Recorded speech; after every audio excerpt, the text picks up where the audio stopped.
Assalamualaikum warahmatullahi wabarakatuh. Selamat pagi semua. Kami dari kelompok 2 akan mempresentasikan materi mengenai variabel penelitian. Sebelumnya saya akan memperkenalkan anggota kelompok. Yang pertama ada Sadali, yang kedua ada Tiara Dini, dan yang ketiga yaitu ada Wanda Lutfianita Sari. Baiklah, langsung saja kita masuk ke dalam materi. Yang pertama yaitu ada definisi variabel. Secara leksikal, variabel dapat diartikan sebagai sesuatu yang beragam atau bervariasi. Jadi, variabel ini merupakan sesuatu yang di dalamnya terdapat atribut-atribut, unit-unit, dimensi-dimensi, atau nilai-nilai yang beragam. Menurut Kellinger, variabel adalah suatu sifat yang dapat memiliki berbagai macam nilai, atau simbol atau lambang yang padanya dilekatkan bilangan atau nilai. Pada hakikatnya, setiap variabel merupakan suatu konsep, di mana konsep itu bersifat khusus mengandung sebuah nilai. Jadi, variabel ini konsep yang mengandung sebuah nilai.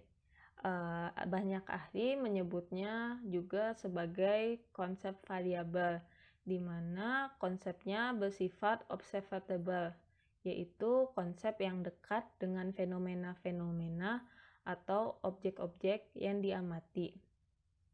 Jadi, konsep variabel ini merupakan sebutan umum yang mewakili semua atribut, dimensi, atau nilai yang diamati. Selanjutnya yaitu variabel kategori dan dimensi. Variabel dapat dikelompokkan menjadi dua jenis. Yang pertama yaitu variabel kategori dan variabel dimensi. Variabel kategori ini adalah konsep yang memiliki beberapa gejala yang dapat dibedakan satu sama lain berdasarkan label, atribut, atau unsur formal dari gejala itu. Nah, variabel ini mengandung nilai-nilai yang diutarakan dalam bentuk kategori-kategori, bukan dalam bentuk angka.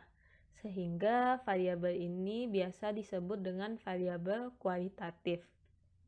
Individu dalam konsep ini dikelompokkan berdasarkan ciri khas tertentu, bukan dari tingkatannya. Jadi di sini pengelompokan itu tidak melihat tingkatan atau ranking, hanya berdasarkan ciri tertentu yang ada pada individu tersebut. Contoh variabel ini yaitu jenis kelamin. Nah, di mana seperti yang kita tahu, jenis kelamin ini ada dua gejala, yaitu yang pertama perempuan dan laki-laki.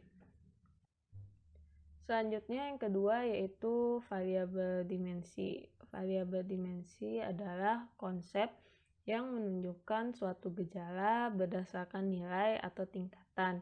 Jadi ini merupakan kebalikan dari variabel kategori. Variabel dimensi mengandung dimensi-dimensi yang dapat diukur dan diberi skor dengan angka, sehingga biasa disebut dengan variabel kuantitatif. Dimensi yang ada pada variabel ada dua, yaitu ada yang tunggal dan ada yang majemuk. Dimensi tunggal berarti variabelnya hanya mengukur satu dimensi atau satu gejala saja. Contohnya yaitu misalnya variabel efikasi diri. Variabel itu hanya mengukur satu gejala, yaitu tentang efikasi diri saja. Yang kedua yaitu dimensi majemuk. Jadi variabelnya itu mengukur banyak dimensi atau banyak gejala. Contoh dari variabel majemuk ini yaitu Big Five personality. Dalam Big Five personality itu yang diukur ada 5 dimensi atau 5 gejala. Yang Selanjutnya, variabel dimensi ini dapat dibedakan menjadi dua jenis, yaitu variabel discrete dan variabel continue. Variabel discrete biasanya didapat dari hasil perhitungan. Tiap variabel dalam variabel ini dipisahkan oleh satu kesatuan tertentu, dan satuan itu tidak dapat dibagi lagi ke dalam satu satuan yang lebih kecil atau dalam pecahan. Jadi ini tidak bisa dibagi-bagi lagi. Data yang diperoleh dari variabel ini yaitu data nominal.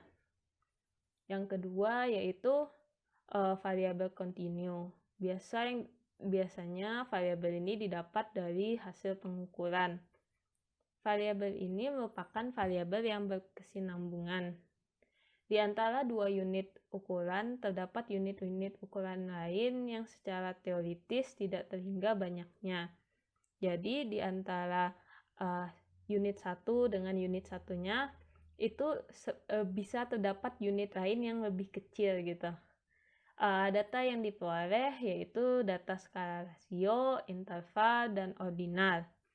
Contoh dari variabel discrete ini yaitu misalnya kita ingin mengetahui berapa jumlah soal yang salah dalam pengajian UTS. Jadi kan misalnya kita buat nih salahnya bisa 1, 2, 3, 4. Nah, dalam unit 1 dan 2 ini kan tidak mungkin ada unit lain. Kan nggak mungkin seseorang bisa salah dalam UTS-nya itu 1,5 gitu atau 1,25, kan tidak mungkin. Nah, makanya disebut jadi variabel discrete. Jadi antara variabel ini tuh dipisahkan oleh satu kesatuan tertentu dan kesatuan itu tidak dapat dibagi lagi. Jadi antara 1 dan 2 itu ya tidak dapat dibagi lagi gitu. Selanjutnya yaitu contoh variabel continue bisa dilihat dari tinggi badan. Kan kalau tinggi badan itu biasanya pengukurannya 1,5 meter, 1,6 meter. Nah, di dalam 1,5 dan 1,6 ini kan ada lagi bagiannya yaitu 1,51 meter, 1,52 meter gitu. 1,53 meter. Nah, di dalam bagian 1,51 dan 1,52 ini ada lagi gitu bagian terkecilnya. Makanya disebut variabel yang bersambungan. Jadi di antara dua unit itu terdapat unit-unit ukuran lain yang secara teoritis tidak terhingga banyaknya. Oke, baik. Saya akan melanjutkan presentasi selanjutnya terkait variabel dependen dan juga variabel independen. Nah, asal mula dari munculnya variabel dependen dan juga independen ini berasal dari logika matematika, teman-teman. Logika berpikir matematika di mana variabel X ini dinyatakan sebagai variabel yang sebab gitu atau yang mengaruhi, dan kemudian variabel Y yakni variabel akibat atau variabel yang dipengaruhi. Nah, selanjutnya di sini ada variabel dependen atau variabel tergantung adalah variabel yang dipengaruhi oleh variabel independen atau variabel bebas. Sedangkan variabel independen atau variabel bebas sendiri itu adalah variabel yang mempengaruhi atau menentukan arah atau adanya perubahan tertentu pada variabel dependen. Nah, selanjutnya yakni teman-teman bisa membedakan ya kalau misal diaplikasikan secara langsung di contoh penelitian. Jadi ada penelitian yang meneliti terkait hubungan antara citra merek dengan perilaku konsumtif. Nah, di sini variabel dependennya adalah perilaku konsumtif dan variabel independennya adalah citra merek karena perilaku konsumtif ini dipengaruhi oleh adanya citra merek produk kayak gitu. Nah, kemudian selain variabel dependen dan juga independen, ada variabel kontrol. Variabel kontrol adalah variabel yang dikendalikan, sehingga variabel independen terhadap variabel dependen ini tidak dipengaruhi oleh faktor luar yang tidak diteliti. Nah, tujuan dari munculnya variabel kontrol adalah sebagai menetralisir adanya pengaruh variabel luar yang tidak diperlukan serta menjembatani hubungan antara variabel dependen dan independen. Nah, selanjutnya ada variabel kontrol. Contoh macam-macam dari variabel kontrol. Salah satunya adalah variabel penekan atau variabel pengganggu. Jadi variabel ini tuh muncul ketika peneliti mengasumsikan bahwasannya terdapat pengaruh lain yang berkaitan dengan penelitian dan hubungan antar variabel yang sebenarnya.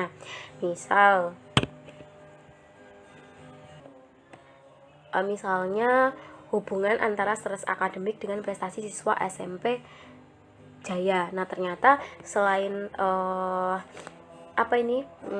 prestasi akademik, ini tuh ada kaitannya dengan jenis kelamin. Ternyata ditemukan bahwasannya siswi atau siswa perempuan ini lebih mengalami stres akademik yang meningkat seiring dengan meningkatnya juga prestasi akademiknya, berbeda dengan laki-laki.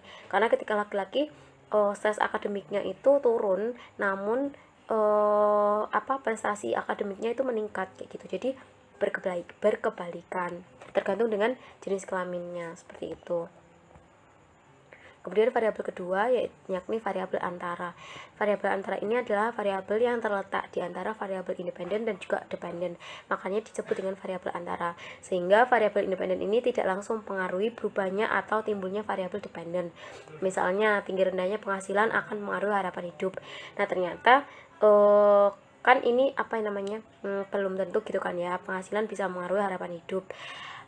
Nah, ternyata ada faktor lain yang kayak berkesinambungan gitu, yang menjembatani antara variabel independen dan juga dependen gitu kan, yakni gaya hidup. Jadi ketika seseorang itu berpenghasilannya tinggi namun gaya hidupnya juga tinggi banget melebihi penghasilannya, maka juga harapan hidupnya juga akan menurun seiring dengan bertambahnya stres, tekanan hidup, seperti itu teman-teman. Nah, selanjutnya yakni hubungan antar variabel. Nah, selanjutnya teman-teman yakni hubungan antar variabel. Nah, di sini ada 3 sub gitu ya. Yang untuk yang pertama yakni simetris, kedua asimetris, dan yang terakhir korelasi. Untuk yang pertama, pembahasan pertama terkait hubungan simetris, yakni suatu variabel ini dikatakan punya hubungan simetris ketika perubahan variabel tidak disebabkan oleh variabel lainnya. Nah, di sini ada 4 pola atau kelompok hubungan simetris ini. Untuk yang pertama yakni kedua variabel merupakan indikator untuk konsep yang sama. Jadi misalnya ketika orang bersuara sendu, kemudian setelah dia bersuara sendu diikutilah dengan tetesan air mata yang keluar dari matanya. Nah, ini kita bisa membayangkan bahwasanya dia ini sedang menangis. Jadi konsepan menangis ini ada 2, yakni mengeluarkan air mata dan juga bersuara sendu. Nah, kemudian yang kedua yakni kedua variabel merupakan akibat dari faktor yang sama. Maksudnya gimana sih? Kayak misalnya gini, dengan adanya terapi mindfulness pada penderita kanker stadium akhir, ini tuh terjadi peningkatan self esteem dan juga kebermaknaan hidup individu. Otomatis dengan faktornya yakni menerapkan terapi mindfulness ini ada akibat gitu loh. Jadi dari munculnya faktor yang sama yakni terapi mindfulness ini muncul akibat-akibat juga gitu, akibat yang berbeda-beda gitu kan. Nah, kemudian untuk yang ketiga yakni kedua variabel berkaitan secara fungsional. Jadi misalnya ada fitur ojek online ya sekarang. Nah, ini dapat mempengaruhi juga terhadap keberadaan ojek biasanya, seperti itu. Untuk yang terakhir yakni kedua variabel mempunyai hubungan kebetulan semata. Jadi misalnya gini, pada saat observasi terkait minat pembelajaran di suatu SMA dengan proses pembelajaran, ternyata itu saat itu peserta ini itu sangat mudah diatur kayak gitu kan, sangat enak banget diatur. Nah, ternyata usut punya usut, saat observasi tersebut ini juga diikuti oleh kepala sekolah gitu. Kepala sekolah juga ikut memantau secara berkeliling, seperti itu. Nah, kemudian untuk yang kedua yakni hubungan asimetris. Hubungan asimetris menggambarkan bagaimana suatu variabel itu dapat mempengaruhi variabel yang lainnya. Jadi di sini ada 5 tipe hubungan asimetris. Untuk yang pertama yakni hubungan antar stimulus dan respon, yang menyatakan bahwasannya variabel stimulus ini memberikan pengaruh terhadap variabel respon yang kemudian menghasilkan suatu reaksi terhadap stimulus tersebut. Contohnya hubungan antara melihat tontonan agresif terhadap perilaku agresif anak-anak. Nah, di sini kan variabel stimulusnya yakni diberikan tontonan yang agresif kayak gitu kan. Nah, untuk responnya atau reaksinya ini dari perilaku anaknya, ternyata anak memberikan reaksi yang sama kayak gitu dengan stimulusnya. Nah, kemudian yang selanjutnya yakni hubungan antara disposisi dengan respon. Kondisi di mana kecenderungan hubungan ini menunjukkan suatu respon tertentu dalam posisi dan situasi tertentu. Jadi respon diukur dengan melihat tingkah laku seseorang. Misalnya kan anak ini awalnya itu dia rajin kayak gitu kan, nggak pernah bolos, tapi dengan beriringnya waktu dia itu sakit, kemudian dia jadi lupa kan, ketinggalan banyak pelajaran, kemudian ketinggalan tugas-tugas juga. Nah karena dia pas pertama kali masuk lagi dia itu belum mengerjakan tugas yang banyak kayak gitu kan, akhirnya dia milih untuk bolos dulu nih untuk menyelesaikan tugas-tugasnya kayak gitu. Nah kondisi ini kan ini ya terpengaruhi dengan posisi dan situasinya dia, yakni yang awalnya dia nggak sakit gitu kan, sekarang dia sakit, jadi dengan situasi yang apa namanya yang kurang menguntungkan dia, akhirnya dia memilih untuk bolos gitu. Nah kemudian yang ketiga yakni hubungan antar ciri individu dengan disposisi. Jadi ciri individu kan itu ya sifat-sifat pribadi yang kemungkinan tidak akan berubah walaupun dipengaruhi oleh lingkungannya. Jadi contohnya itu ya individu dengan karakteristik berdasarkan daerah tertentu atau suku tertentu. Nah, selanjutnya yakni hubungan yang imanen antar dua variabel. Hubungan imanen adalah perubahan variabel tertentu yang diikuti oleh perubahan variabel lain. Misalnya dengan penerapan pola asuh yang bebas tanpa sama sekali adanya pengendalian ataupun batasan-batasan tertentu terhadap anak. Sehingga anak ini cukup sering terlibat dalam masalah kenakalan remaja. Nah, ketika diberi pola asuh yang berbeda lagi, kayak diberi batasan, lebih dikendalikan namun tidak terlalu dikekang kayak gitu kan. Nah, anak semakin mandiri dan mengetahui gimana caranya untuk beradaptasi dengan lingkungannya seperti itu. Nah, kemudian untuk yang terakhir yakni hubungan antara tujuan dengan cara. Jadi misalnya hubungan antara kebahagiaan anak dengan pola asuh orang tua. Jadi tujuannya yakni untuk mendapatkan atau meningkatkan taraf kebahagiaan anak dengan mengatur pola asuh orang tua, seperti itu caranya. Nah, untuk yang terakhir yakni hubungan korelasi atau timbal balik. Jadi suatu variabel ini dapat menjadi sebab sekaligus akibat, namun ini nggak sama ya dengan perubahan pada variabel tertentu yang diakibatkan oleh variabel atau oleh perubahan yang terjadi pada variabel tertentu. Nah, seperti itu teman-teman. Untuk selanjutnya akan dilanjutkan oleh teman saya. Oke, selanjutnya yakni jenis variabel menurut pengukurannya. Untuk yang pertama yakni variabel nominal. Nah, variabel nominal merupakan variabel yang kualitasnya tidak bermakna atau hanya simbol saja. Sehingga angka ataupun atribut yang digunakan untuk pengukuran itu merupakan nama saja untuk menyebutkan suatu kelompok variabel ataupun kategori tertentu. Semisal pada jenis kelamin, biasanya peneliti memberikan angka 0 untuk jenis kelamin laki-laki dan memberikan angka 1 untuk jenis kelamin perempuan. Kemudian yang kedua yakni variabel ordinal. Variabel ordinal merupakan variabel yang dibentuk atas dasar jenjang dalam atribut tertentu. Nah, pada variabel ordinal ini itu memiliki kategori ataupun peringkat pada skalanya. Tetapi pada intervalnya itu tidak memiliki atau tidak menunjukkan selisih antar intervalnya. Seperti contoh pada variabel prestasi belajar siswa, kita dapat mengatakan bahwa peringkat 4 dengan nilai 70 itu lebih baik daripada peringkat 3 dengan nilai 50. Tapi kita tidak bisa mengatakan bahwa jarak antara atau selisih antara peringkat 3 ke peringkat 4 itu sama dengan jarak antara peringkat 2 ke peringkat 3. Gitu. Kemudian yang ketiga yakni variabel interval.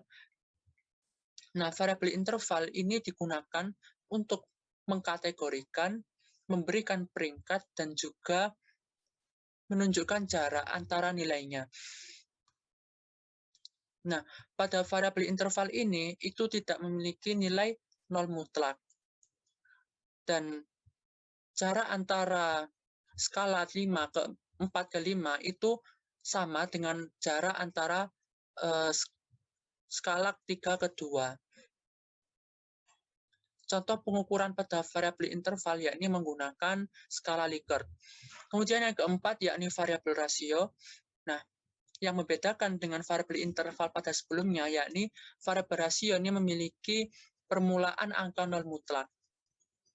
Nah, variabel rasio ini diukur dengan menggunakan skala rasio ataupun atau rasio scale yang menunjukkan peringkat, jarak, dan perbandingan. Seperti contoh pada data tersebut, besar pendapatan pada profesi dokter itu bisa dikatakan 2 kali besar pendapatan pada profesi pegawai negeri.